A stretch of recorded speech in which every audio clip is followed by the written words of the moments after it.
Hello, everyone. This is the 67th episode of the Soccernostalgia Talk Podcast. As always, this is Sean from Los Angeles, and I'm joined by Paul from Shipley in England. For this episode, we interview English author and professor of history, Dr. Alan McDougall, as we discuss the matches of the East Germany national team during the 1974 World Cup. Dr. McDougall is an English professor of history at University of Guelph at Ontario, Canada.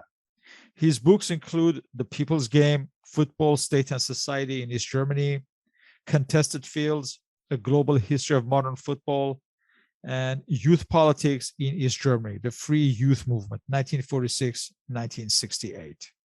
Welcome. Hi, Shahan. Hi, Paul. Nice to be here. Thank you for joining us. My pleasure. Could you just introduce yourself and tell us about your early football memories and history with the game? Yeah, certainly. Absolutely. Well, I became, eventually, as Shahan was saying in his nice introduction there, a football historian, but I started off as a football player and football supporter like so many of us. My first memories of football, I think, were World Cup related. I was born in 1975, so a bit young for the 74 World Cup, but vague memories of 1982 World Cup in Spain. Those were probably my first formative memories. Brian Robson's early goal for England against France after 26 seconds. I remember that. And I also remember the semi-final between France and West Germany, the notorious game where Harald Schumacher took out Patrick Battiston. And that was probably the beginning of my interest in German football somewhere along the line, because I don't know, somewhere I had this residual interest in, maybe even sympathy for the German side of the story. I remember that just quite distinctly. So I kind of, while West Germany was the villain in 1982, I was kind of interested in the German side of the story. I think I was fascinated by what a bad foul it was. And so maybe that was the beginning of my love of German football. Yeah, after that, I played a lot as a kid. I was a fairly good player as a kid. I was a sort of on schoolboy terms at Tottenham in London. And then I guess university took over, hung up my boots and started to talk about football rather than play it. Thank you. Can you describe the state of East German football in the early 1970s? Yeah, the early 70s is an interesting time in East German football. So Germany's been divided for more than 20 years now. West Germany is the larger country, it has the bigger football base. Most of the historic clubs in German football are still in West Germany. And of course, West Germany in the 70s becomes, the dominant force in European football, both at club level and internationally. But at the same time, East German football, which has been a bit in the doldrums in the 50s and 60s, is also starting to become stronger, I would say. You get the emergence of some very good club teams in East German football in the 70s, predominantly Dynamo Dresden and FC Magdeburg. We'll talk about Magdeburg more later, I'm sure. You're also getting in the 70s the kind of the beginning or the strengthening of a golden generation of East German footballers. So back in 1965, the East German junior team had won UEFA's junior tournament, beating England in the final. And the winning goal was scored by Hansi Kreischer, the Dynamo Dresden midfielder, striker, who would go on to play in the 1974 World Cup for East Germany. So there was this kind of a golden generation of young East German footballers coming through that started to emerge in 65, but is starting to come to maturity in the early 70s. You've got a sort of a relatively new national team coach in Bushner, some stronger club sides, as I mentioned. And also, one would have to say, a pretty strong youth football structure that it's emerging in East Germany by the early 70s. One other thing to mention here, I think probably also in 1965, is that the top East German football clubs were taken out of sports clubs and sort of made into separate football clubs. The idea being that they would be promoted as football teams and not treated like a rowing team or other sports teams in East German sports. So from 1965 onwards, that's when you get the founding of teams like FC Magdeburg or Dynamo Berlin, Berlin FC Dynamo, some of the clubs that were going to dominate East German football in the 70s and 80s. So I think there's a bunch of factors that emerge by the early 70s to sort of kind of create a good situation in East German football. Although I will, one counterpoint to this, of course, is, as probably most of your listeners know, East Germany in the 70s and 80s, you guys probably remember growing up as well, was famous for Olympic sports, track and field, swimming, rowing, some of the winter sports, I guess. And a lot of the East German communist leaders, including the head of sport, Manfred Ewald, they weren't really huge fans of football, I would have to say. So there's always this tension in East German football between the fact that it was the most popular sport, the fact that East Germany was getting quite good at it by the 70s, but the East German communist leadership was a bit suspicious about football. It was tougher to control. Doping didn't work as easily in football. It was a sport where you didn't really win many Olympic medals, and when you did, nobody really cared about them in football at that time. So that's the other interesting thing to mention here is kind of there's always a tension between the sports authorities and the political authorities and football, which is a sort of a bit of an outlier of a sport, really. And given the Cold War politics of the day, what was life like for the typical East German footballer on and off the field? Well, I would say, East German footballers, at least at the top level, so in the Oberliga, which is the equivalent of the Bundesliga, the top flight of East German football. East German footballers, by the standards of the communist bloc, led a pretty privileged life. Technically, they were amateurs. So East Germany, like all the communist states, technically didn't have professional footballers. Of course, what this usually meant was that they had a sort of nominal job working for the railways or the police, or in the case of Magdeburg, at a heavy machinery factory in Magdeburg. And then they'd be free to play football. So, by the standards of East Germany's ordinary citizens, they were pretty well paid and they were able to travel, which is a huge thing in East Germany because, of course, in 1961, the communists had built the Berlin Wall. So for most East German citizens, it was very difficult to travel, particularly to travel to the West. So East German footballers, they were part of quite a gilded elite in East German society, like doctors and other groups who were relatively well paid, relatively free to travel. The other side to that, of course, is that East German football, like all East German top athletes, were under quite close political surveillance. East Germany, as I'm sure most of your listeners know, is home in the 70s and 80s to probably per capita the world's biggest secret police organization, the Stasi. And from the early 70s onwards, the Stasi, the secret police, are really ramping up their interest in sport. This is mostly because in 72, of course, West Germany hosts the Olympics in Munich. And then in 74, back to back, it then hosts the World Cup. So two big sports events taking place on the enemy territory of the capitalist West. And so as a consequence, the Stasi leadership puts more money and people into keeping an eye on its athletes, particularly when they go abroad to the West. So that begins to happen from 1971 onwards. So the result of that is that East German footballers can travel to the West. They're pretty well paid. It's a pretty privileged life, but they're under quite close Stasi surveillance. And the Stasi tries to recruit many people from within football itself. One historian's estimated that roughly 1 in 3 East German Oberliga players was a Stasi informant in this period. And in the East German population, the figure's been estimated at the high end at 1 in 6. So, yeah, it's a double-edged sword, really. It's a position of privilege to be a footballer in East Germany, as it is in other countries. But there's also quite a lot of pressure, particularly the Stasi surveillance and the fact that football had this kind of weird place in East German sport. It wasn't an Olympic sport. It wasn't promoted quite as consistently as some of those Olympic sports. So yeah, that's kind of a summary, I would say. Can you describe East Germany's World Cup qualification and why they succeeded? Yeah, so probably quite quickly, really. I mean, I think the basic answer to that question is East Germany. So East Germany, just as a bit of context, it had a number of hard luck stories or near misses in previous qualifications for the European Championships and in particular for the World Cup. So they were getting a bit of a reputation as bottlers, you might say. They kind of got to the final hurdle and then they just missed out on qualification. Before the 1974 World Cup, finally this story changed. And there's probably 2 reasons for that. One is that the team is probably at its peak. You've got this talented generation of players. We'll come on to discuss them in more detail, I'm sure.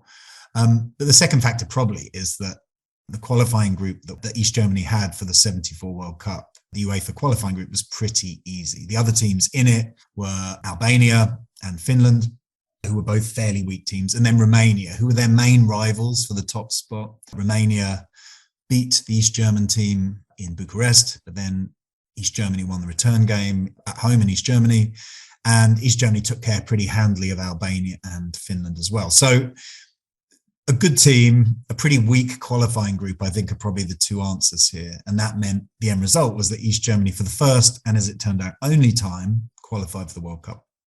Now, do you know if there was maybe added incentive or pressure to qualify since World Cup was taking place in the neighboring West? Yeah, I think, again, that's probably a bit of a double-edged sword. On the one, yes, there would be extra, not necessarily extra pressure, but it obviously has greater political meaning to qualify for the World Cup when it's taking place in West Germany. And we should bear in mind, in the wider sort of diplomatic context, that in the early 70s, East and West Germany, after years of being quite a long way apart politically, are gradually sort of coming together. This is the era of détente. In 1972, the two Germanys signed the basic treaty, which basically opens up diplomatic relations between the two countries. So, relations between East and West Germany are getting a little bit less tense. But the other thing to think about here is that qualifying for the 1974 World Cup also opened up a nightmare scenario for the East Germans, whereby they were drawn to play West Germany, who were a powerhouse in European football. They get humiliated, and so it could be a real major political defeat. So, yeah, there's a lot riding on the 74 World Cup being in West Germany, and particularly after the draw happens in January 74, when East and West Germany are paired together in the same group. You touched on the improvement in club football in East Germany earlier, and just before the 74 World Cup, Magdeburg won the Cup Winners' Cup against AC Milan. How significant was this victory for East German football, coming as it did just ahead of the main event? Yeah, I mean, it's probably my favourite East German football story, Magdeburg's win over Milan in the Cup Winners' Cup final. There's just so many bizarre, very East German elements to this story.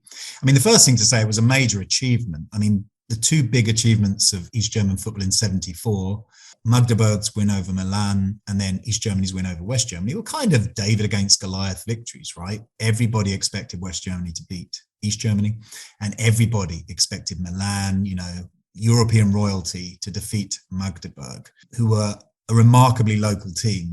All of the players came from the sort of, I guess you call it the county or the district of Magdeburg, so within a sort of 40 or 50 kilometer radius of the town or city of Magdeburg. They were all employed in one form or another at this heavy machinery factory, the Ernst Thälmann factory in Magdeburg. They all had grown up playing as kids for local teams in and around Magdeburg. So they weren't given any chance really in the final. But Magdeburg, as I mentioned earlier, were one of the teams that were beginning to really emerge in East German football in the early 70s, alongside Dynamo Dresden, as real top teams. They had some very talented players, particularly, I would say, in midfield and up front. Talk about some of them later on, I guess.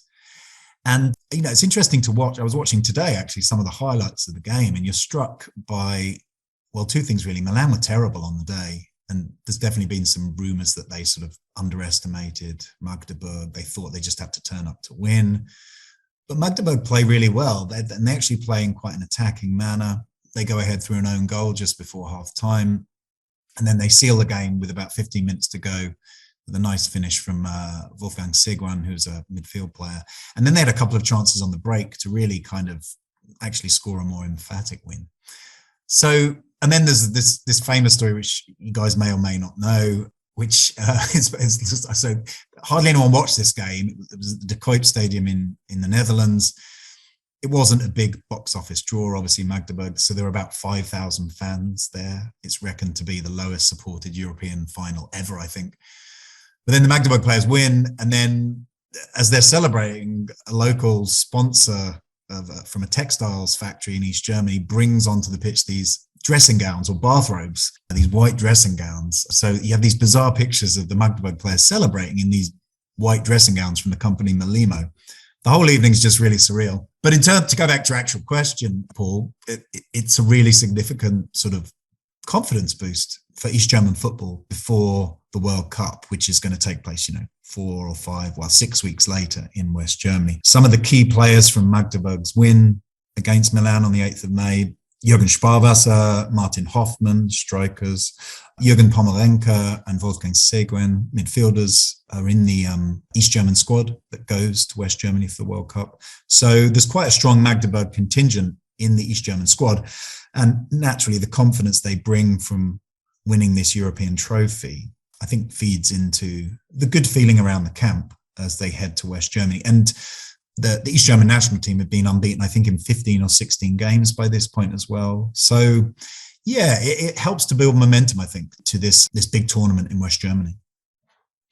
What was the atmosphere like following qualification? As you mentioned, as it was the first and ultimately the only time that they did. Yeah, I mean, I think, as I was sort of suggesting earlier, for the political leadership, the communist leadership, I think qualifying for the World Cup in 74 was, on the one hand, a political triumph, because the East German authorities had spent probably 20 years trying to get really good at football. They knew that football was the most popular game for ordinary East Germans. They knew that West Germany had become very good at football after 1954 and the World Cup win then. So to qualify for the World Cup was a political feather in the cap of East Germany. But at the same time, there is, as I said earlier, this trepidation. What if it all goes badly wrong? What if we're humiliated by West Germany or some of the other leading teams?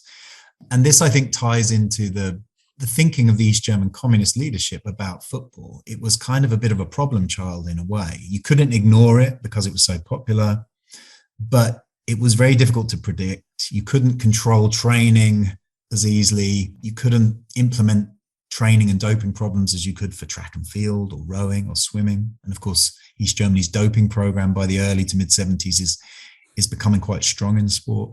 So none of this applied so easily to football. So I think for the communist leaders, there was, on the one hand, anticipation, on the other hand, trepidation. And then the third thing they had was paranoia. They wanted to make sure that the secret police in particular had a close handle on the squad that was sent to West Germany, as we'll talk about, I'm sure. And also to make sure that any East German citizens who were allowed to go and watch the games in Hamburg and West Berlin were very closely vetted. You know, we're not going to just let ordinary football fans go to the West to watch games. They have to be loyal party members, many of whom weren't necessarily big football fans. In sort of East German football more widely, though, like if we leave out the political leadership, I mean, this was a big deal. Qualifying for the World Cup in 74, this was quite a popular team, I would say. Some very popular clubs who'd had some big European games in the early 70s, like Magdeburg and Dynamo Dresden. Some quite charismatic attacking players. There's some real attacking riches in the East German squad. So I think for the ordinary East German, I mean, it's really exciting to have a World Cup where your team is actually playing for once. Let's go through the final 22 of this World Cup for East Germany. Number one, we have Jurgen Kloye, goalkeeper from Sachsenring Zwickau. Mm-hmm. Number two, Lothar Kurbjuweit, defender from Karsas Jena. Number three, captain of the team and libero, Bernd Branch of Chemie Hall. Number four, another defender, Konrad Weiss of Karsas Jena. Number five, Joachim Fritsch of Lokomotiv Leipzig, defender. Number six, Rudiger Schnuffes of Rot-Weiß Erfurt, a midfielder. Number seven, Jürgen Pomerank, a midfielder from Magdeburg. Number eight, Wolfram Loh of Lokomotiv Leipzig, a striker. Number nine, Peter Duke, a striker from Karsas Jena. Number 10, Hans-Jürgen Kreisch, a striker from Dynamo Dresden. Number 11, Joachim Streich, striker from Hansa Rostock. Number 12, Sigmar Vazlik, a defender from Dynamo Dresden. Number 13, Reinhard Lauck, a midfielder from Dynamo Berlin. Number 14, Jürgen Sparwasser, midfielder from Magdeburg. Number 15, Eberhard Vogel, a striker from Karsas Jena. Number 16, Harald Irmscher of Karsas Jena, a midfielder. Number 17, Erich Hamann of Vorweiss Frankfurt Oder, a midfielder. Number 18, Gerd Kisch, a defender from Hansa Rostock. Number 19, Wolfgang Seguin, a midfielder from Magdeburg. Number 20, Martin Hoffmann, a striker from Magdeburg. Number 21, Wolfgang Blockwitz, a goalkeeper from Karsas Jena. And number 22, Werner Fies, a goalkeeper from Lokomotiv Leipzig. Yeah, well, nice job with the pronunciations there, Shahan. Doing a good job. There's a lot of German to get through, I would say. A lot of tricky names. Yeah, so it's interesting listening to you read the squad there. I mean, one thing that strikes me is that it's a squad that's taken quite evenly from from the best teams in the Oberliga. So there's fairly equal representation from teams like Karl Zeiss Jena, one of the sort of, I guess you'd say by East German standards, tradition clubs of East German football. Obviously, there's a Magdeburg contingent, as we talked about. There's one or two players from other teams like Hansa Rostock and Dynamo Berlin who haven't yet really hit their stride. They become the dominant force in East German football later on, really, in the 1980s. And then there's also these kind of one or two figures who come from smaller clubs, which is always interesting. One interesting example there is the guy who sets up East Germany's goal against West Germany, which we'll come on to talk about, I'm sure, Erich Hamann, who comes from Vorwärts Frankfurt Oder, which is an army team which was moved from Berlin to the sort of border town on the border of Poland of Frankfurt Oder in 1971. And so that was sort of a political move because there were too many teams in Berlin. So they moved the army team to the eastern outpost of Frankfurt Oder. And so Hamann played for that team. So, and then the other interesting figure to note here in terms of clubs is the goalkeeper Jurgen Kloye, who we'll talk about perhaps, who played most of his career at Sachsenring Zwickau, which was again a bit of a tradition club in East Germany, which had its origins in some of the factory sports teams that were built up after World War II. So an eclectic range of clubs, quite interesting. And one thing that's also noticeable, I would say just generally, particularly in the attacking areas, is you notice just what attacking riches that East German squad had, actually. You have Joachim Streich, who plays for Rostock and Magdeburg in his career and goes on to be East Germany's record goalscorer. You have Hansi Kreischer from Dresden, who I think is joint second on East Germany's all-time list, another very talented guy. Of course, you have Jürgen Sparwasser, fresh from his triumph with Magdeburg in the Cup Winners' Cup final. You have the young talent of Martin Hoffmann, another Magdeburg striker or attacker. And then the other one to mention is kind of one of the bad boys of East German football, Peter Ducker, who's a little bit past his peak by 1974. He's had various clashes with the authorities over the years, but he's also, you know, one of the most talented players in East German football history. And so that's 5 attackers right there. It's a squad that reflects what I said earlier, which is that really you get in 1974 the fruits of this golden generation of East German footballers that go to the World Cup. And what was the backbone of that team? Would you say who were regarded as the real key players going into the World Cup? If you look at the teams from there's a bit of rotation across the 6 games that East Germany play in the World Cup in the 2 group stages that we'll go on to talk about. But the backbone of the team really starts with the goalkeeper, Jurgen Kloye, who hands down is the greatest goalkeeper in East German football history. You know, has this interesting career where he plays for a relatively small club, which perhaps keeps him busier in the Oberliga.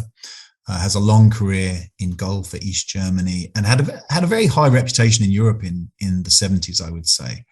And watching back some of the footage from the games, you know, he has a pretty clean tournament in 1974. And actually his pretty quick pass out to Erich Hamann gets the move going for the goal that Sparwasser will score to defeat West Germany. So you've got a pretty imposing presence in goal in Jurgen Kloye, someone who Georg Bushner, the East German coach, said was better than Sepp Meyer, West Germany's, you know, very storied goalkeeper of the time. Then at the back, you've got some pretty strong and experienced players in Konrad Weiser and the captain, Bernd Branch, who plays for Chemie Halle, as you mentioned, Shahan. And, you know, kind of pretty old school defenders, I would say, but very experienced players who do an excellent job of shackling some pretty strong attacking talent that they face in the tournament. And from the West German team, later on a bit less successfully against the brilliant Dutch team, perhaps. You've got a lot of talent in midfield. That's probably the area where Bushner rotates the team the most. You know, some really good talented players like Jürgen Pomerenke, for example, who'd starred, I would say, in that run of Magdeburg's to the Cup Winners' Cup earlier in the season. And then, you know, up front, sort of, you know, it's almost like picking 2 or 3 from 5. And the standout figure there, kind of in the spine of the team, probably, you know, you go from Kloye through Branch in the back. Midfield rotates a bit more, but up front, Jürgen Sparwasser is the kind of the real constant figure, I would say. And East Germany generally played, I would say, what we now think of as probably more of a 4-3-3 formation in the tournament. Changed a bit against West Germany, as we'll talk about, perhaps, for a more defensive formation. But yeah, so those were some of the the key players in the team, I think. And, they've been key players probably in most cases over the previous years, in qualification. So, there was some young talent coming through like Hoffman, but this was quite an experienced team by 1974 too. I remember when I just became a football fan around 83, 84, I remember Joachim Streich was still playing for the national team well into the 80s. I think in 1984, I'm sure he still was playing for the national team. Yeah, I think so. I think that probably was around the time he got his 100th cap, which I vaguely, probably have to check this, but I'm pretty sure it was against England. Like he played, you're right, he was still playing until kind of the mid 1980s, and obviously became East Germany's record goal scorer.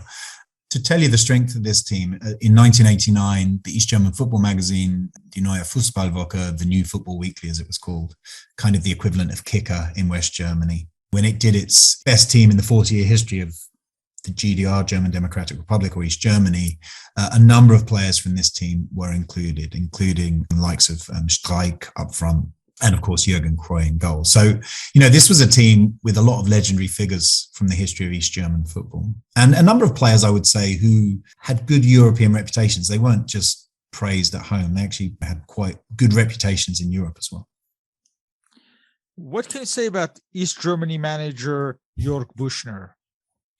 Well, he's an interesting guy. He kind of cut his teeth in club football at Karl Zeiss Jena and had been successful there before taking up the position with the national team. And the national team, as I said before, kind of struggled a bit in the 50s and 60s. It didn't play an official international match until as late as 1955. So you always get the feeling the East German team, national team, is playing catch up a bit in the 50s and 60s.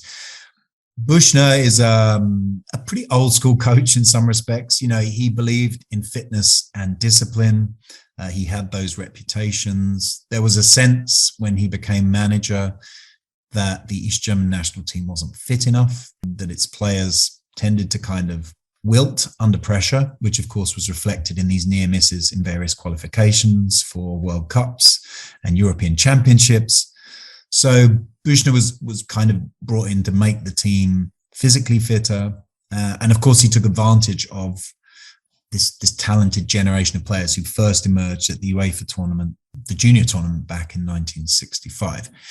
You could say there's a darker side to this story. Georg Bushner is one of a number of people in and around the squad who has ties to the Stasi.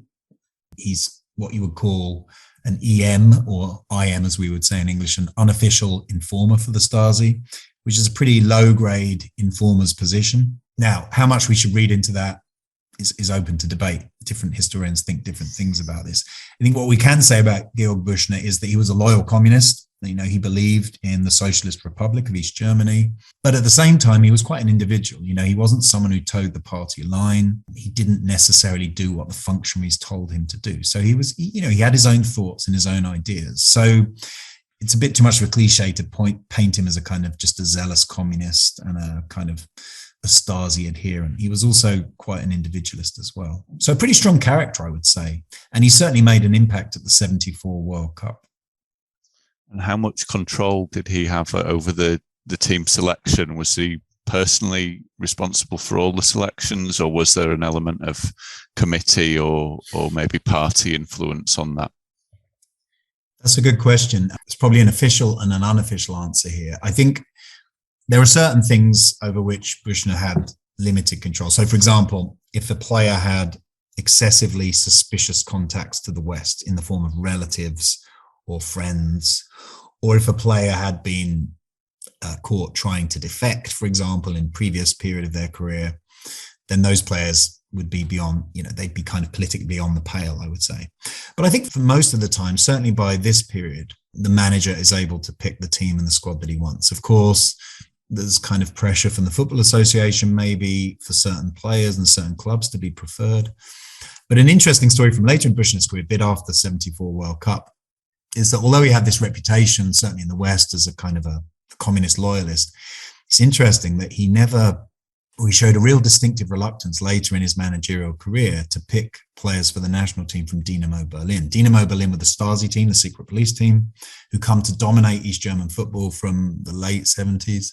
But Bushner wasn't really a massive fan of a lot of their players. He didn't pick them as regularly as you might think. So, yeah, I mean, it was a constrained autonomy, I would say, but he was the man in charge. And I think the East German Football Association, the DFV, had recognized by the mid-70s that if you wanted to get better at football, you needed to have a football coach who picked a team based on football qualities, broadly speaking, who had training plans that were based around football, not around other sports.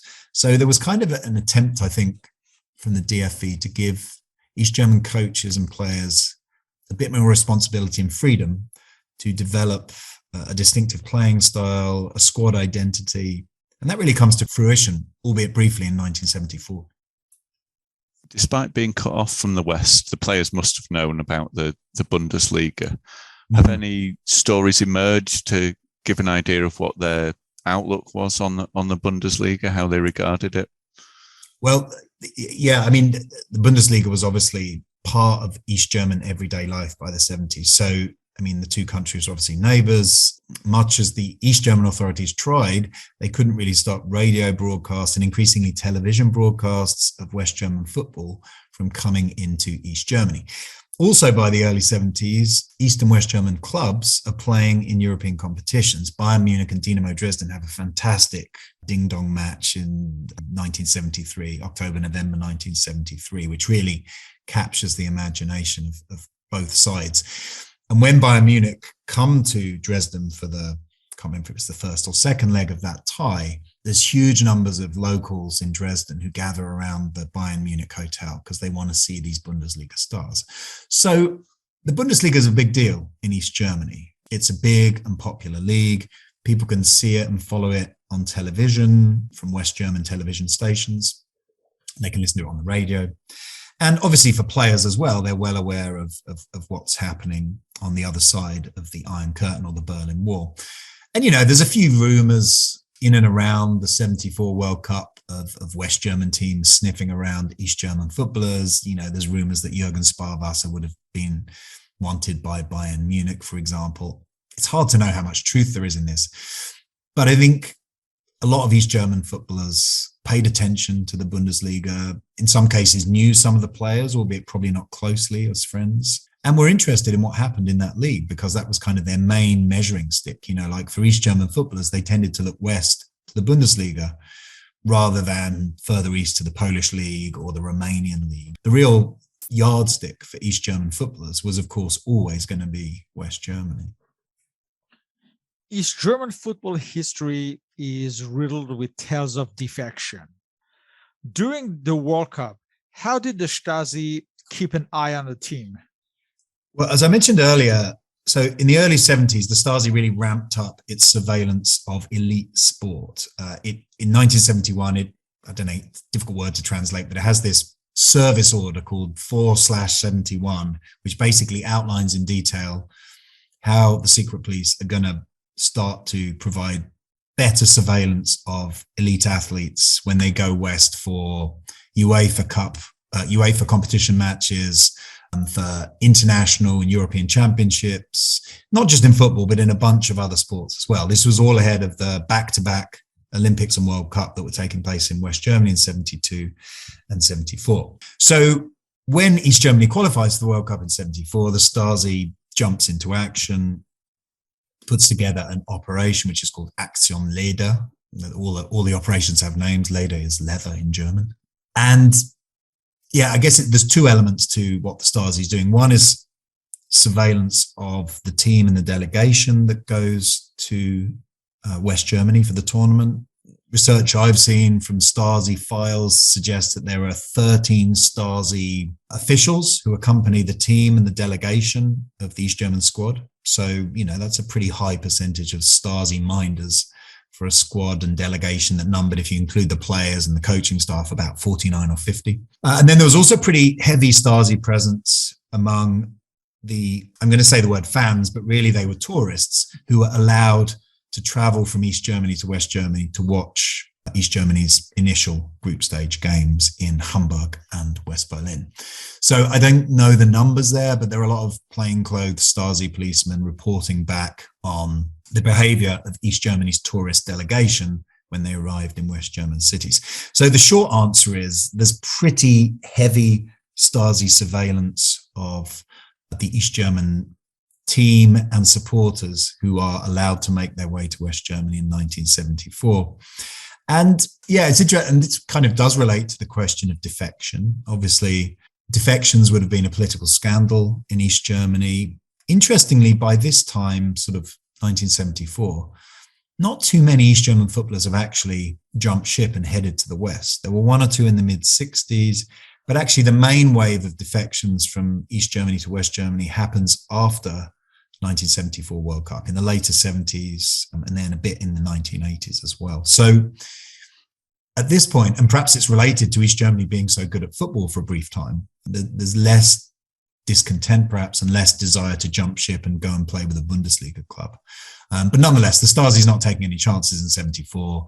So they've got the whole thing locked and loaded. They're pretty much closely watching the players, the delegation, and all of the fans who've been allowed to come over too.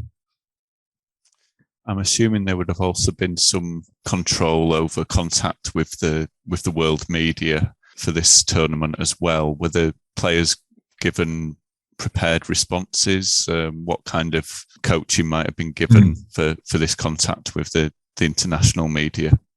Yeah, that's a really good question. It's interesting. So in advance of the tournament, as you can imagine, the East German team would have been given lots of lectures about the evils of the West German government and imperialist system. You know, they'd have had to attend some pretty dry political lectures, as all East German football teams did when they embarked on a trip to the West, whether it was a club team or the national team. But you know what's interesting is that if you read some of the accounts of the sort of build-up to the East and West Germany game in June 74, there's actually some media accounts that suggest that the atmosphere around the East German squad is somewhat more relaxed than the West German squad. So the West German squad under Helmut Schön, they're the favourites, or one of the probably co-favourites for the tournament. They're expected to beat East Germany. And there's a bit of sort of tension between the media and some of the West German players. These Germans are the underdogs, and Georg Bushner is quite open with the media, talks quite eloquently to the media. So there's an impression that I think the East Germans are trying to give in 1974, that they are more open to the West. And that's not by chance, because just for a bit of political context here. So in 1971, the old communist leader Walter Ulbricht had been replaced by Erich Honecker. And Honecker was seen in some ways as a bit of a new broom. Now, as it turns out, Honecker is probably just as sort of hardcore a communist as Walter Ulbricht had been. But in the early 70s, there's a brief sort of, I would say, cultural thaw in East Germany. They start to allow young people to listen to more Western records. There's the World Youth Festival in 1973 in East Berlin. Levi jeans are imported, so people can wear cooler clothes for a bit. So the 74 World Cup sort of takes place against this backdrop of a relative cultural relaxation in the early years of the Honecker regime. And so I think that's probably reflected in the relatively relaxed approach to the media work in the lead up to the 74 game. And it's interesting just looking at images of the East German players in 74. You know, they don't look that different from the West German players. They've got long hair and sideburns. You know, their clothes are probably cheaper, but they don't look fundamentally different. Now, of course, some of this was appearance, right? Because as we know, behind the scenes, there was this heavy Stasi surveillance of the squad and a lot of the supporters. And I think that reflects a real tension of East Germany in the 70s and increasingly in the 80s. On the one hand, this is the period of détente with the West. It's a period of relative cultural relaxation in film and music and fashion. On the other hand, this is also the period in which the numbers of Stasi employees goes through the roof. The number of Stasi informants goes through the roof. So there's a real tension here, as a lot of historians have recognized, between East Germany sort of reaching out to the world, but then also shutting out the world. And they never really figure it out, I don't think, exactly. Let's go to the World Cup. East Germany starts its World Cup on June 14th at Hamburg at Waldpark Stadion against Australia, another World Cup newcomer. So for this match, we have the following lineup.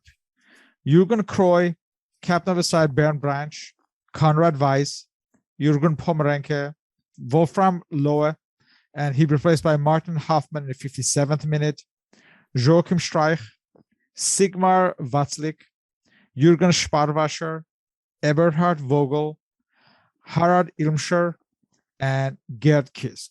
East Germany would win this match 2-0. The first goal would be an own goal in the 58th minute when Colin Kern would deflect Sparwasser's shot into the net. In the 72nd minute, Joachim Streich would score the second goal, volleying in Vogel's cross from the left side. The first thing to say is I think it's a bit harsh that Jurgen Sparwasser doesn't get credit for that goal. I mean, you guys have probably seen it, right? It's going over the line and the Australian defender, Curran, I think his name is, makes a pretty inept attempt to kick it away and ends up just booting it into the net from about half a yard out. So I feel a bit bad that Jurgen Sparwasser doesn't get credit for a second World Cup goal there. The strike, if I can say that, the second goal is a really good finish. I mean, he perhaps catches it on his shin a bit, but it's a half volley from, I don't know, about 12 yards out. Pretty nice goal. I mean, as you mentioned, Australia are World Cup debutants. It's from the Oceania Federation. It's the weakest probably of FIFA's federations. So I think East Germany here are the favourites. I don't think they play particularly brilliantly. The two goals come, as you mentioned, sort of in the second half. So I think there's a sense back home, if you read the media reports in Die Neue Fußballwoche, that this was a bit of a below par performance, but kind of, as is often the case in World Cups, it's about getting off to a good start, right? Getting the opening win under your belt and going from there. This was obviously going to be, relatively speaking, the easiest game in the group. And so to have any chance of qualifying, they really needed to beat Australia, and they did. So the only other thing I would mention about this game that's interesting, I mean, and there's some variation on this, is the really small crowd for this game. I mean, you've probably seen various figures yourself. I've seen figures from between 10 to 17,000 at the high end. So it's a pretty small crowd for a World Cup game. You think about that now. Imagine a World Cup where the stadium was, I think this is at the Volkspark Stadium in Hamburg, right? So that's a stadium that's going to have 60,000 fans in it for the East-West Germany clash soon after. So there's a meager crowd, which I think tells you a couple of things. One, a lot of people in West Germany perhaps don't really care about the East German team or have any interest in it, is one thing. Second thing, of course, not many East Germans are allowed to go. It's a very closely vetted tourist delegation of about 1,500 East Germans who are allowed to make their way to Hamburg for the game. And of course, thirdly, they're playing against Australia, who in 1974 probably aren't bringing many fans themselves. Yeah. So that is kind of interesting as well. But I don't think there's too much in the game that's really to write home about. 4 days later, at West Berlin, the Olympiastadion, they took on Chile. For this match, we have the following lineup: Jurgen Kloye, captain beside Bernd Branch, Konrad Weiss, Joachim Streich, Sigmar Watzler, Jurgen Sparwasser, Eberhard Vogel. He replaced by Peter Duque in the 29th minute. I assume he was injured. He was replaced so early. Yeah. Harald Irmscher, Gerd Kiss, Wolfgang Seguin. He replaced by Hans-Jürgen Kreisch in the 72nd minute, and Martin Hoffmann. East Germany took the lead in the 55th minute when Martin Hoffmann headed in a free kick from the left side. But Chile would tie the match in the 69th minute through Sergio Ahumada. Yeah, so, I mean, I suppose in some ways this was a somewhat disappointing result after the Australia victory. But I don't, I think probably, it's 2 points for a win in 74, right? So there's probably a sense here that if you can get 4 points, so 2 draws from your second and third games, you've probably got a good chance of going through to the second group stage, I think. So I don't think, and I think as well as a sense from this game in the East German media, that the team, Bushner certainly said this, the team played better than it did against Australia. Took the lead, I think it's a header from Hoffmann, isn't it? And probably maybe did enough to win, but a draw wasn't seen as the end of the world, I don't think, back home. A couple of interesting things contextually here to mention, I think. They're playing Chile, right, which is very interesting. In 1973, of course, the socialist president of Chile, Salvador Allende, had been overthrown by Augusto Pinochet in an American-backed coup. And one of the consequences of that in football was that the Soviet Union refused to play Chile in a World Cup playoff match for the 74 tournament. So there's a lot of political background to Chile's appearance at the tournament. And in fact, in the Chile-Australia game, which maybe would take place a few days later, it's one of the first examples of a political protester running on the pitch and I think putting up a sign for socialist Chile. So you've got the political backdrop there. And then the other political backdrop that's interesting is, of course, where the game is taking place. It's taking place in West Berlin. And, I'm sure most of your listeners know, but, the geography here is you've got Berlin plonked in the middle of the German Democratic Republic. There's a wall dividing East and West Berlin. West Berlin's Olympic Stadium is a kind of a venue that's got a lot of heavy history around it, built by the Nazis back in the 1930s. So just playing a game in West Berlin was politically very sensitive for the communist East Germans. So again, a lot of Stasi surveillance, but a few more East German fans were allowed to come in because, of course, they could take the S-Bahn and the U-Bahn, the trains, across the border into West Berlin. And a small number of them were allowed in from East Berlin and other parts of East Germany. So I think there was a slightly bigger East German crowd presence there. But again, the crowd was pretty small. I think it was around 28,000 for the game. So that's a pretty small crowd for a World Cup game. And, again, I just think about this from the modern World Cup perspective, right? Like the 1974 tournament, just if you think about it from a bigger point of view, is a real turning point in world football history, right? This is the tournament. Just before it is when João Havelange becomes FIFA president, replacing Stanley Rouse, and puts FIFA on a much more commercial and global footing. So the 74 World Cup's really interesting. It's kind of on the cusp of the World Cup becoming really big business. But you see in these crowds, like for some of these games between the lesser teams, the World Cup in 74 hasn't really caught West Germany's imagination. And of course, a big factor in that, I think, is what happened in 1972 at the Munich Olympics, when, of course, there were the Black September terrorist attacks, which led to the deaths of eventually 11 Israeli athletes. And that really cast a shadow over the 72 Olympics. And you kind of wonder if there's a bit of a hangover from that in terms of the kind of sort of the lack of interest, public interest in some of these early games. And sorry, just one last thing here is I think that there's also, like I say, just generally West Germans were not interested in East Germans as much as East Germans were interested in West Germans. And that applied in football. East Germans were much more aware of the Bundesliga than West Germans were aware of the Oberliga. So I don't think there's really public interest maybe in watching the East Germans play maybe. Ahead of the historic match, the Old Germany match in this World Cup, how did the press of each respective nation cover it? Well, I think in West Germany, there was an attempt in some ways to kind of play down the importance of the game. It's a group stage game, right, is one thing. In the sort of diplomatic context, East and West Germany have come to this sort of slightly tentative rapprochement with the basic treaty in 1972. So I think on the one hand, both sides don't want to make too big a deal of the game, at least publicly. In West Germany, in the media, and I think just more widely in the public, I think there's sort of quite a bit of an arrogant belief that West Germany are going to win, right? The West German team is packed full of stars like Breitner and Beckenbauer, Bertie Vogts, Günter Netzer, who can't even fully regularly get in the team in the 74 World Cup. Some great club teams, of course, in West German football, Borussia Mönchengladbach and Bayern Munich, dominant forces in European football at this time. So I don't think there's much sense of alarm about the game in West Germany. I think there's confidence that West Germany will win. For East Germany, I don't know. I suppose you could argue in some ways it's a bit of a free hit in the sense that they're not expected to get anything from the game. But it's also, as I said earlier, there's quite a lot of political pressure around the game. I mean, if, for example, if there was a blowout, if West Germany won 4-0, that will be a huge political embarrassment for the communist regime. It's worth noting as well, just as a kind of little footnote here, although this is the only official game between East and West Germany, the two teams had played each other in Olympic qualifiers over the previous years, including most recently in 1972 in the qualification for the Olympics in Munich. And the East German team had won 3-2, which you kind of expect because the East German team were playing amateurs, kind of fake amateurs, whereas the West German team was actual amateurs mostly.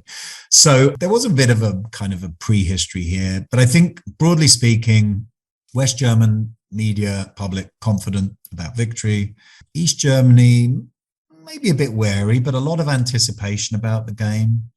And of course, this was a huge emotionally resonant game. It was East and West Germany, it's the Bruder duel, the duel of brothers, they're like, it's the first time the two countries have played in a really big, important game since the country was divided after World War II. So, you can't really downplay that completely. So I think in a lot of kind of diplomatic and political circles, the fact that this was a Germany versus Germany game is of importance. So there's a lot going on, I think. So this match on June 22nd at Hamburg's Volkspark Stadion, you have the following lineup. Let's go with the hosts first. West Germany, managed by Helmut Schön. You have Sepp Maier of Bayern Munich, Bertie Vogts of Borussia Mönchengladbach, Paul Breitner of Bayern Munich, Jörg Schwarzenbeck of Bayern Munich. He replaced by Horst-Dieter Hodges of Werder Bremen in the 68th minute.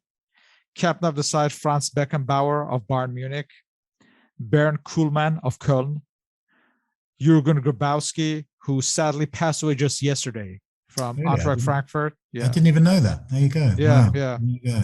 Rest in peace. Wolfgang Overath of Köln, and he was replaced by Günter Netzer of Real Madrid of Spain in the 69th minute.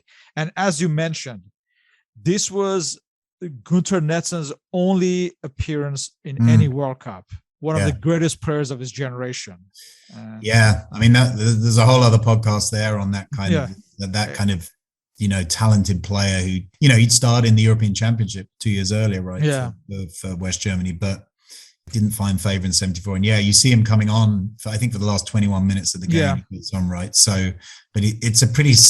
I mean, the West German attack doesn't really get going in the game, I would say, and so he isn't really able to influence the game. I think he has a free kick maybe at one point, but doesn't really influence the game greatly. But I mean, as you read the line out there, you're struck by how many players come from Gladbach and Bayern Munich. And Bayern are in the middle of, kind of a run of dominating European Cups and European football. So, I mean, it's a pretty powerful lineup, I'd say. If you've got Günter Netzer on the bench, you've got a pretty good team, right? So we still have Gerd Müller of Bayern Munich, Uli Hoeneß of Bayern Munich, and Heinz Flohe of Köln. Yeah, so very good lineup. Yeah, I mean, you just mentioned, arguably someone else who passed away fairly recently, Gerd Müller, arguably the greatest pure goal scorer in European football history, right? So now let's go through the East German lineup. You have Jürgen Kloye, Lothar Krubjuweit, captain of the side Bernd Branch, Konrad Weiss, Hans-Jürgen Kreisch, Sigmar Watzlik, Reinhard Lock, Jürgen Sparwascher, Harald Irmscher. He'd replaced by Erich Hamann of Vorwärts Frankfurt Oder in the 68th minute, Gerd Kisk, and Martin Hoffmann. And as far as the match itself, we've all seen the highlight of the goal many, many times. Jürgen Sparwascher would score the winner for East Germany in the 77th minute and give the East Germans an unexpected win over their West German neighbors. Yeah, absolutely. So, I mean, there's lots of things you could say about this match. One of them is I don't think it's a very good game. I mean, it's quite a cagey affair. There's a lot of talk in the West German media afterwards that the West German team is tired. The Bayern Munich players have had a long season, a very successful season. So there's maybe that combined with underestimating these Germans means that the West German team doesn't really function very well, particularly in attacking areas. Tactically, East Germany gets things right. I think the team you read out there is a somewhat more defensive formation than they played in their first two group games. So, they're playing a bit more on the counter-attack, I would say. Yeah, and it all comes down to, and then in the game itself, I mean, there aren't many chances for either side. I mean, Gerd Müller hits the post, I believe, just before half time. That's probably West Germany's best chance. And I can't remember if it's before or after that, but Hansi Kreischer misses an absolute sitter for East Germany. There's a cross from the left, and the cross is put in pretty fast, but he's got an open goal, like Sepp Maier's out the picture. And it's only 6 yards out, and he kind of tries to control the volley, and it flies over the bar. So East Germany have a really good chance as well. And then, of course, yes, you have the iconic moment, the Sparwasser goal, about which literally an entire book's been written in German. There's an entire book called "Where Were You When the Sparwasser Goal Went In?" So, it's a big moment in sort of German cultural and sports history, particularly in East Germany, I would say, but probably also in different ways in West Germany too. And the goal, I was watching the goal back for the millionth time today. I mean, it's a quick release from Jürgen Kloye in goal. Gets the attack going, kind of like a modern goalkeeper quite quickly. Plays out to Erich Hamann, who's come on as sub, as you mentioned, Shahan. I think he only plays 3 games for the national team in his career. Plays mostly for a bunch of small teams, including Frankfurt, Vorwärts Frankfurt Oder, which is the army team, displaced to the east of the country. He puts kind of forward this long ball, and then Sparwasser is kind of, he's open in space quite clearly. And then you've probably seen this, and I'm sure your viewers, can look at it on YouTube and get it better than I described. But it's a funny goal in the sense that the ball bounces in front of Sparwasser. It's almost like it hits him in the head, and he sort of controls it, and it's hard to tell how deliberate it is, right? And it's into space. Then he kind of moves across the defenders and actually delays slightly. That's really intelligent play, while Maya sort of dives at his feet a bit too quickly. And then he lifts it over him, does this rather ungainly forward roll, which seems to be a bit of an East German celebration in 74, and is engulfed in celebrations. And you get a cut to the shot of the East German tourists who are celebrating, albeit not in the way fans normally would do, I would say. So yeah, there's a lot going on in that game that's pretty fascinating to watch. And obviously, it was a shock result, a real shock result for both West Germany and, in a more pleasant way, for East Germany. And just following up on that, how was this result received both in East and West by press and public? And West Germany, I think it's a wake-up call. I think Franz Beckenbauer went on to say that, if we hadn't lost in Hamburg to East Germany, we might not have gone on to win the World Cup. There was a sense that they could kind of sleepwalk through the fixture and maybe win it. So I think this was a real wake-up call. And the same in the West German media. I think there was a headline in Bild, the main tabloid, something like, "Not like this, Mr. Schön," referencing Helmut Schön. So Helmut Schön came under some pressure here after this fairly tame defeat to their local rivals. And there's an interesting backstory to Helmut Schön, of course, is he's a former East German citizen. He'd left East Germany in kind of around about 1950, I believe. He'd grown up in Dresden. He'd played football in Dresden. He'd coached in Dresden after World War II in the early years of the communist regime. So there's an interesting East-West story with the West German manager, Helmut Schön. So yeah, there's pressure, I think, in West Germany for the team to do better.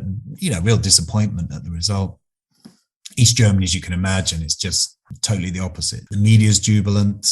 As you can imagine, then as later, politicians jump on the bandwagon pretty quickly and send congratulations to the team. There's a lot of praise, I think, for Georg Bushner's tactical awareness in the game, which is emphasized in East German press reports.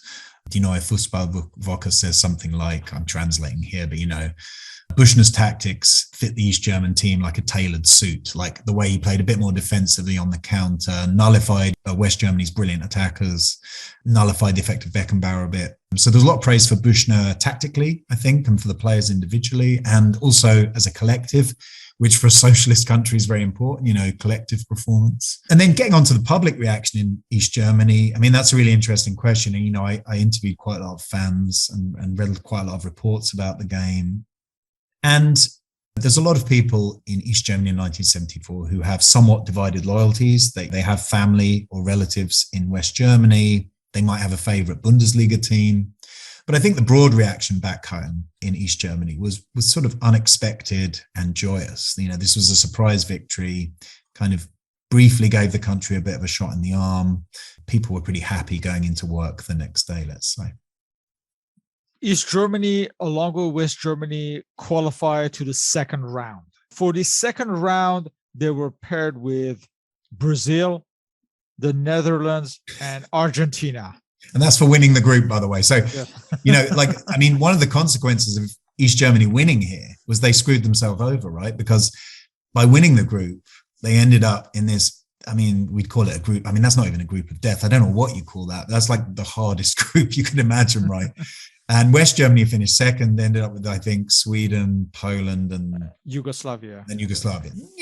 Poland were a good team in 74, and Yugoslavia were always pretty dangerous. But relatively speaking, East Germany got the short straw there, I think, for winning. Anyway, yeah. Well, there are some conspiracy theories too that West Germany lost on purpose because they knew they want to avoid Holland or things like that. Yeah, or at least they weren't that heartbroken, because in the bigger picture, this would be the easier route to the final, right? There's always interesting theories on these things. I think the political loss of face and the sort of the embarrassment of losing to East Germany might have outweighed that. But yeah, imagine if they won the group. Imagine that, like the round two group would have been West Germany, the Netherlands, Brazil, and Argentina. That's pretty wild, isn't it? Now Brazil weren't quite the Brazil of 1970. Argentina are not quite the Argentina of 1978, but still, it's pretty tough. Yeah. Let's go to their first match. On June 26th, they faced Brazil at Hanover. Let's go through the Brazil lineup first, managed by Mario Zagallo. In goal, you have Emerson Leao of Palmeiras, Zé Maria of Corinthians, Luis Pereira of Palmeiras, captain of the side, Marinho Perez of Santos, Marinho Chagas of Botafogo, Paulo Cesar Carpegiani of Internacional Porto Alegre, Roberto Rivellino of Corinthians, Valdomiro of International Porto Alegre, Jairzinho of Botafogo, Paulo Cesar Cahu of Flamengo, and Dirceu of Botafogo. East Germany, we have the following lineup: Jurgen Kloye, Lothar Krupp-Juweit, captain of the side Bernd Branch, Konrad Weiss, Joachim Streich, Sigmar Watzlik, Reinhard Lock. He'd be replaced by Wolfram Loh of Lokomotiv Leipzig in the 64th minute. Jürgen Sparwasser, Erich Hamann. He'd be replaced by Harald Irmscher in the 46th minute. Gerd Kisch and Martin Hoffmann. Brazil would win this match when Rivellino scored a very beautiful free kick in the 60th minute. Yeah, it's a nice goal. I mean, I was watching the highlights again today, and it's a good free kick, and it's got that kind of thing you get in the modern game, where it seems like the Brazil players are in the wall, kind of messing things up, and it's a low shot, right, and it kind of beats Kloye, all ends up, and it's a really great strike from Rivellino. I mean, there's a few things to note there, I think, that are interesting from the East German side. Like Hamann gets his reward for setting up the goal for Sparwasser and comes into the team for one of his, I think, only 3 appearances for the national team in his entire career. So that's a bit of a change there. Otherwise, you've got some pretty familiar names who've been the core of the team throughout: Kloye, Branch, Sparwasser up front, Weiser as well in the back line. I mean, what you notice from this game, it's not the peak Brazil team, right? Brazil in some ways on the beginning of a relatively long decline in the 70s, I suppose. And it's not a great game. East Germany struggled to create chances, though, from what I remember of the game and from the highlights I've seen. Kind of a lot of pot shots from distance. They don't really create many openings, though. So it's quite a dour game, actually. And in many respects, Brazil are probably the weakest, or certainly the joint weakest of the opponents that East Germany are going to play in this second round. So there's no great disgrace in losing here 1-0. I think the East German press were pretty philosophical about the defeat, but there's definitely a sense that the team didn't perform to the best of its abilities. And of course, it's worth pointing out, a lot of the Magdeburg contingent had a long season. You know, they played in the Cup Winners' Cup final, and this was the first experience of tournament football for all of these players, really. So they're not used to the length of the season. So, you know, there's definitely a sense maybe that some of the players are losing a bit of their level at this point, I think. I can't remember what the crowd is for this game. I think it's a little bit bigger, but I don't know if you have the figures for the crowd there, but I think they get better crowds in the second round. I would imagine so, especially with Brazil. Yeah, against Brazil. And, you know, looking at the footage, it looks like a much livelier, kind of more like a typical World Cup crowd. But yeah, you know, not the end of the world, but given the toughness of the second round group the East Germans are facing, getting a draw there would have been great. 4 days later, on June 30th at Gelsenkirchen, they faced the Netherlands, probably the best team of this World Cup, of Johan Cruyff. Let's go through the Dutch lineup first, managed by Rinus Michels. In goal, you have Jan Youngblood of FC Amsterdam, Arie Haan of Ajax, Wim Soerbier of Ajax, Wim Rijsbergen of Feyenoord, Ruud Krol of Ajax, Wim van Hanegem of Feyenoord, Wim Jansen of Feyenoord, Johan Niskens of Ajax, Johnny Rep of Ajax, captain of the side Johan Cruyff of Barcelona in Spain, and Rob Rensenbrink of Anderlecht in Belgium. Going through the East German lineup, you have Jurgen Kloye, Lothar Krupp-Juweit, captain of the side Bernd Branch, Konrad Weiss, Rudiger Schnuffeis, Jürgen Pomorenke, Wolfram Lohe, he replaced by Peter Duque in the 54th minute, Reinhard Lock, he replaced by Hans-Jürgen Kreisch in the 64th minute, Jürgen Sparwasser, Gerd Kisch, and Martin Hoffmann. The Netherlands would win this match 2-0 and effectively eliminate East Germany. Johan Niskens scored in the 13th minute. Rob Rensenbrink doubled the lead in the 59th minute. Yeah, I mean, as you rightly say, I mean, the team that should have won the World Cup, as many people would say in 74, you know, the great Dutch team, and listening to the players you're reading out there, it's like the who's who of total football, right? So again, it's no great disgrace, the result here. I don't think it was ever really in doubt. The East German team was a talented squad, but there's some next level talent in the Dutch squad. And it's funny, Dynamo Dresden had played Ajax in, I think, the European Cup or the UEFA Cup in the early 70s and had kind of got their first up close glance at total football as Ajax were beginning to play, as they dominated the European Cup in the early 70s before Bayern dominated in the mid 70s. And so I think East German players would have been well aware by 1974 of this sort of brilliant, talented generation of very fluid Dutch footballers, many of whom, as you said in reading out the lineup there, many Ajax players obviously in the starting lineup against East Germany in Gelsenkirchen. So yeah, again, I don't think there's too many recriminations that you can have against East Germans here. I think what they struggled generally to get their attacking play going in the second group phase. Again, don't really create a lot of clear-cut chances here.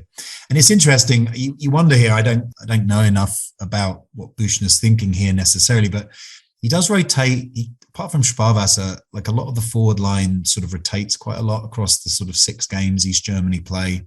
And you wonder if he's just struggling for a formula there a little bit, the right chemistry to kind of bring goals in the second group stage, because they only score 1 goal in 3 games, right? So, yeah, I don't think it's any disgrace to lose to the eventual finalists, and it's not a particularly surprising result. But as you say, I mean, it means that the third game against Argentina is effectively a dead rubber.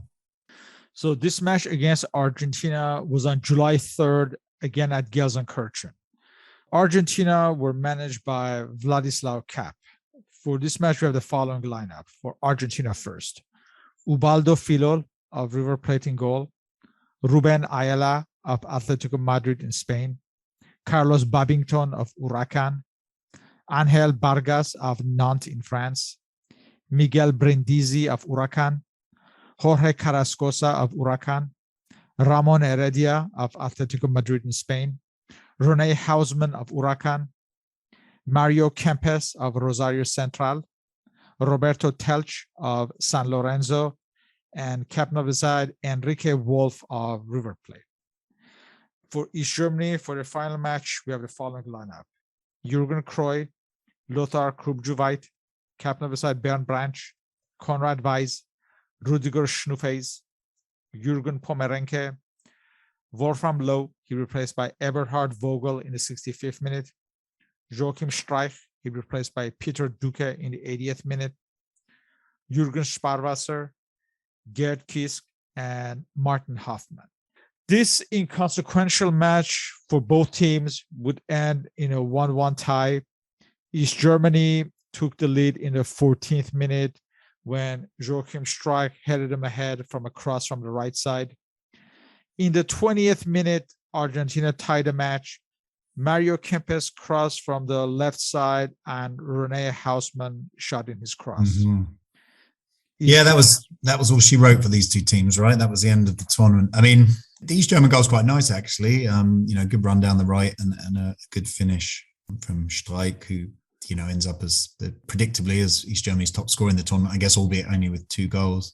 And then I remember that the Argentinian equalizer comes when there's a East German player down injured, right? Which, nowadays maybe might cause more of an uproar than it probably did back in 1974. But yeah, I mean, it's a bit of a nothing game really, isn't it? And I know it's interesting, this tournament generally, if you take out the Dutch, I mean, I think I'm right in saying that this has the lowest goals per game ratio of any World Cup to this point, and one of the lowest of all time. It's not a particularly exciting tournament, I don't think, the 74 tournament. Watching some of the highlights today, there's quite a lot of games which just look pretty slow, quite cautious. Obviously, the Dutch are the big exception here. But yeah, I don't think this is a game that really lives too long in the memory. So we can probably move on. Why do you think East Germany performed poorly in the second group round? I mean, I think we've sort of answered a bit of that question earlier. Did they perform poorly? I mean, I think getting through the first group stage and beating West Germany already meant it was probably a successful tournament, both politically and in terms of football. I mean, I think the basic answer is it was a very tough draw. I think a secondary answer is probably a number of the players didn't play at their best in the second round, particularly some of the attacking players. They really struggled to really create chances in all of the highlights I've seen from these games. Maybe some of the players were just, the tank was running a bit empty as well. I mean, the Oberliga is not a big league. but the players weren't necessarily used to, as I said earlier, going deep in European club competition and then going into 6 games in the World Cup. So that was a new experience for a lot of the East German players. Their conditioning had improved under Bushner's leadership or coaching, but you're up against some pretty tough opponents here, particularly the Dutch. I think a lot of the reaction back home was pretty philosophical about East Germany going out in the second group phase here. I don't think there were too many recriminations, except perhaps from Manfred Ewald. Manfred Ewald was the head of East German sport, the guy who masterminded East Germany's Olympic successes and was not a huge fan of football. So when the East German team came home from the World Cup after this game against Argentina, I think functionaries in the DFB, the Football Association, organised a sort of welcome home reception, a celebration of the team's achievements. And Ewald was furious about this, apparently. He said, we're welcoming home a team who came 6th in the tournament. You know, he was all about medals, right? You know, 1st, 2nd and 3rd, gold, silver and bronze. So Ewald wasn't very impressed that the East German team was kind of being given a wine or champagne reception for coming 6th. That was a failure by his standards. So that's kind of an interesting story. And in general, how did the press cover this World Cup back home, and what was the verdict on the team's performance? There's a lot of pride in the team's performance. I think, you know, there was a kind of a worst case scenario here, which would have been exiting in the first group stage with your tail between your legs, maybe an embarrassing draw against Australia, and then a heavy defeat to the bitter political enemies and local rivals, West Germany. So, you know, I think once that victory was secured by the Sparwasser goal against the West Germans, you're kind of playing with house money. You've made it through the second round. You've got a load of tough teams. Nobody's really expecting East Germany to go any further to the semi-finals as it would have been. So I think there's quite a lot of pride in East Germany's performance. It kind of contributes to the sort of continuing the forward momentum that you get from Magdeburg winning the Cup Winners' Cup. So I think there's definitely a bit of a buzz, a feel-good vibe around East German football in 1974, as we'll maybe talk about before we close today. That doesn't necessarily last too much longer, but I think it inspires a lot of kids to play football that summer. You know, there's evidence of that being the case. In terms of media, it's kind of, for those who love football in sports media and sports officialdom, it's a real shot in the arm, because football, as I say, has struggles in East Germany to kind of have the same privileges and money spent on it as the Olympic sports. East Germany is all about the Olympic program. So here at last, you can kind of say that East Germany in 1974 is one of the best teams in the world. 6th, 16-team tournament, right? I think the only communist country to finish above it would have been Poland, who came 3rd, and of course 2 European countries from the West who contested the final. But you know, you could make an argument, as DFB officials do in the mid-70s, that East Germany is becoming, you know, not a European football superpower, but certainly middleweight, let's say. You know, it's actually making progress and making headway. So I think there's a lot of feel-good narratives that come out of the tournament. Then you've got Sparwasser's goal itself. You've got some good performances from players, particularly perhaps in defence and in goal. And you've got some pretty talented younger players coming through, like Hoffmann as well. So yeah, a lot of positive reaction back home, I think. And also, just to kind of finish this, like for East German fans, interest in the tournament doesn't end when East Germany goes home. You know, a lot of people are interested in the tournament generally, and they follow West German. They kind of almost switch allegiance, or at least they have West Germany as their second team as it gets to the final and then eventually beats the Netherlands. So for East German fans and lovers of football, the tournament doesn't end when East Germany goes home after the Argentina game. You know, a lot of them turn their attention to the West German team and are pretty happy when they win the final against the Netherlands. Now let's discuss the goal scorer versus West Germany, Jurgen Sparwasser. Can you talk more about him and his life following this match? Yeah, so Sparwasser has famously said that effectively that the goal against West Germany was a blessing and a curse. You know, he's quoted as saying, people will know my gravestone just by the goal that I scored in this game. Right? That's the thing that people remember me by. And in some ways, you know, it brought him a higher profile, rumours of some transfers to the West. He went on to continue to have a good football career for a few more years in the 70s, remained a strong player in club and national team football in East Germany. But of course, there's a very dramatic coda to this story, which comes from after Sparwasser has retired in 1988. So as East Germany by this point was politically in decline. The economy is crumbling. We're about a year and a half out from what becomes the collapse of communism, the fall of the Berlin Wall. In 1988, Sparwasser is playing for an FC Magdeburg veterans team, like a bunch of retired players who go to play a tournament in West Germany, in Saarbrücken, I believe. As you can imagine, like all of the trips west, the Stasi operatives who are policing the squad as they go abroad, perhaps not as intently as the 72 Olympics or 74 World Cup, but still, there are Stasi minders about. Anyway, during this trip, Sparwasser sort of escapes from his minders in a department store and seeks asylum in the West. So 14 years after his heroic moment, the most heroic moment in East German football history, Jurgen Sparwasser commits the act of treason, as it was seen in socialist East Germany. He commits what was called Republikflucht, or flight from the Republic. And so he defects from East Germany to West Germany, seeks political asylum. So there's a kind of, depending on which side of the Cold War you're on, then from the East German perspective, there's a bit of a sad end to the story in that sense.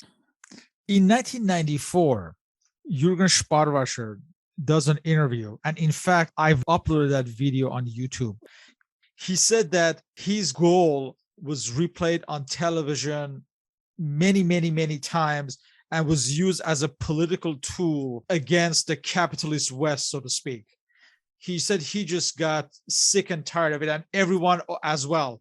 Because whenever they would roll that film, everyone would go, oh, there they go again with that Sparwasser. Yeah, it became a bit of a political burden for him, you get the impression. Or he just maybe also just at a more human level got sick of talking about it and sick of seeing the footage. I mean, this was someone who, he wasn't a one-trick pony. He wasn't like some random guy who just had this one brilliant moment in a big final. He had a very accomplished career over many years. He'd had this major success with FC Magdeburg, the only East German club to win one of the 3 UEFA competitions.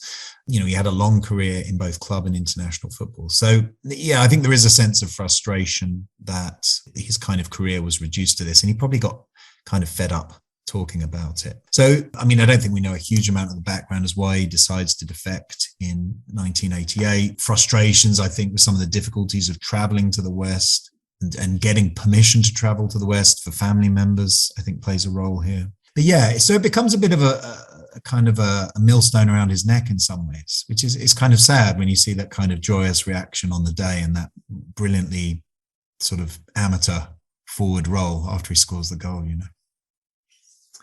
And apart from Sparwasser, from this 1974 squad, which players do you think would have excelled in the Bundesliga of the day had they been free to move?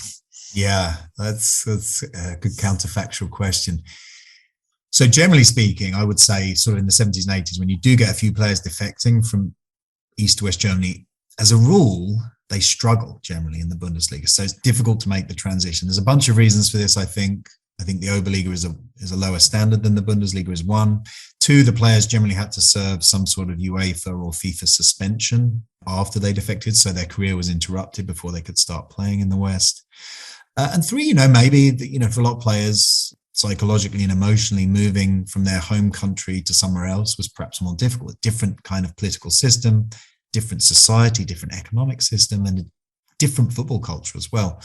So generally speaking, East German footballers struggled a bit in the Bundesliga. Of this team, I mean, there were a few rumours around players that the Bundesliga players were interested in them, certainly one or two around Sparwasser at Bayern Munich. You could certainly imagine Sparwasser and Joachim Streich would have been pretty regular goal scorers in the Bundesliga. I mentioned earlier that Jurgen Kloye was a very well-regarded goalkeeper across European football. Georg Bushner was obviously a biased source. He said that he was better than Sepp Maier, the West German goalkeeper. But, he was a widely praised goalkeeper in the Western press as well. So you could imagine that Jurgen Kloye could have certainly been an established Bundesliga goalkeeper. Bernd Branch, I think, could have made a good career as a kind of libero and stopper in a sort of at least a mid-table Bundesliga team. And, some of the midfield players like Jürgen Pomerenko, I think of, who'd been one of the best players in the final against Milan for Magdeburg, I think might have also flourished. It's always difficult to know, right? And there's definitely some cautionary tales of East German footballers who go west in the late 70s and early 80s, particularly Lutz Eigendorf, who's eventually killed or dies in a car crash after a very unsuccessful career in West Germany. He'd been one of the stars of Dynamo Berlin in the 70s. So there's no guarantees. But I think if there was a generation of East German players who would have done well in the Bundesliga, let's put it this way, it would have been the guys in this team. In the aftermath and the subsequent years, how did this World Cup impact East German football and sports in general? Well, it was a brief golden period, I think you have to say, looking back. So as you guys know, East Germany never again qualified for the World Cup finals. 1974 was its only World Cup final appearance. It never qualified either for the European Championships and would have a bunch of near misses, particularly for the 1980 European Championship, when they threw away a lead against the Netherlands and blew qualification at the last moment for the 1980 European Championships. They also were in a good position to qualify for the 82 World Cup and messed it up again. So it's the beginning, but it's also the end of East Germany's golden age, this tournament. There's a lot of optimism leaving the tournament, but things go downhill quite quickly, I think.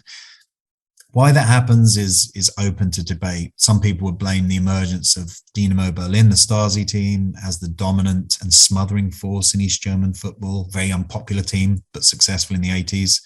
And their success coincides with the decline of the national team. Georg Bushner perhaps stays in the job a bit too long. He lasts into the early 1980s before he's eventually sacked. And then they really mess up subsequent managerial appointments. To go back to a question Paul raised earlier about management by committee, there's even a brief period in the 80s where they try and have a sort of a triumvirate of managers for the national team, and it's a complete disaster. So I think the impact, the cultural memory of the 74 World Cup remains very strong and powerful. The Sparwasser goal, the victory against West Germany in particular.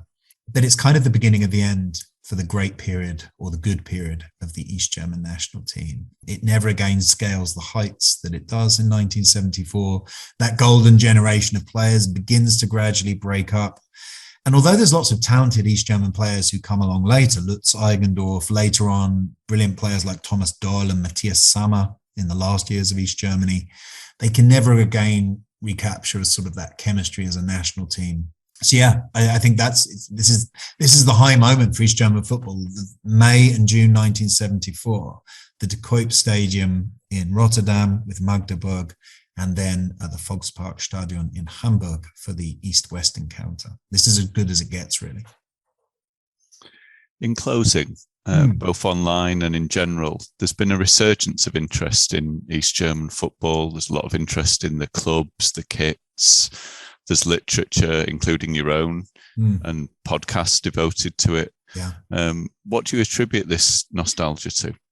Well, so I think there's two strands to it. I mean, one, the more academic answer might be, there is this whole sort of, as you guys probably know, there's a whole industry of nostalgia or nostalgie, like nostalgia for all the artifacts of the communist East, the German Democratic Republic, whether it's, kind of badges from the National People's Army, whether it's football club pennants or programs. I mean, or the Ampelmann, the traffic man, the traffic light guy from East Berlin, right, who you see in all the shops in Berlin today. So there's a wider sort of nostalgia for the lost East Germany, I think, some of which is perhaps not necessarily super critical, but some of it which is, I think, just that nostalgia for childhood and memories that we all have of places we grew up in, even if we didn't always like them. I grew up in Thatcher's Britain. There's lots of elements of that I didn't particularly like, but I have a lot of nostalgia for the 80s nonetheless. So I'm sure it's the same for many people just generally in East Germany. In terms of the football, that's actually a really interesting question. Now, as you guys know, East Germany, after the reunification of German football, generally struggled. East German clubs have generally barely appeared in the Bundesliga since it was united in 1991. The current season, Union Berlin are doing very well. They're currently 7th in the table. But over the sort of 2 or 3 decades since 1991, Hansa Rostock, Energie Cottbus, and now Union Berlin are really the only 3 old East German teams who've done well in the Bundesliga for any sustained period. RB Leipzig is a whole other question that we can probably avoid for another podcast. So I think in the East, some of the nostalgia for East German football is kind of part of a wider football nostalgia for something maybe we've lost from a kind of time when football was a bit simpler, maybe a bit less about money, where you had some broken down and iconic stadiums, where it was cheaper to go to the game and get a halftime Wurst and beer. So I think there's a bit of nostalgia for the kind of a lost period of not just German maybe, but European football. But there's also, I think, the last thing to consider here is that for those, and I've interviewed some like functionaries from the DFV, there's considerable pride in the achievements of East German football, limited as they were compared to West Germany or compared to East Germany's Olympic medal-winning machine. But, there's real pride in the development of youth players throughout East Germany's football history, some of the best players in East German history.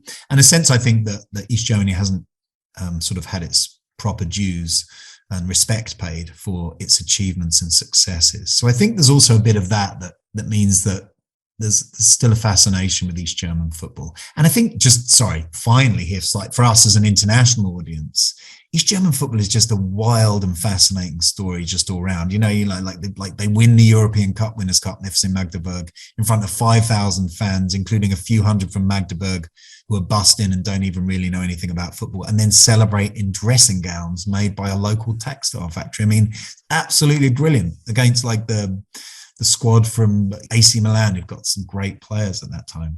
Or another brilliant story from 1964, when the political authorities decide to basically create a new super team in Leipzig. And they basically disband Chemie Leipzig, the team of the chemical industry. And they kind of reform and kind of are allowed in the Oberliga, but all their best players are taken away for this Leipzig super club. And lo and behold, it's Chemie Leipzig who win the league that season. So I don't know. It's quite a sort of strange world of Stasi surveillance, these kind of clubs that just seem from another time and another place, and all of these mad stories.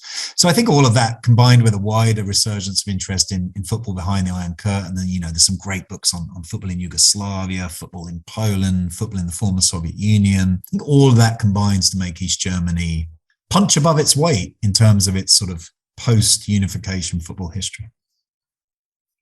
With that, we'd like to thank you once again for your participation in this interview. As always, feel free to leave questions and comments. You may contact me on my blog or on Facebook under Soccer Nostalgia. On Twitter, I'm at SP1873. Mr. Paul Whittle can be contacted on his blog, The 1888 Letter, and on Twitter at 1888 Letter. You may also follow the podcast on Spotify and now on Google, Apple, and Stitcher, all under Soccer Nostalgia Talk Podcast. Please leave a review, rate, and subscribe if you like the podcast. I have included a contact link for Dr. McDougall, as well as a link to all his books. And all this information is on the blog and Spotify listings. Thank you. Thank you once again. Thanks, Paul. Thanks, Sean, for having me. And thanks for all the great questions. Thank you. Thank you very much.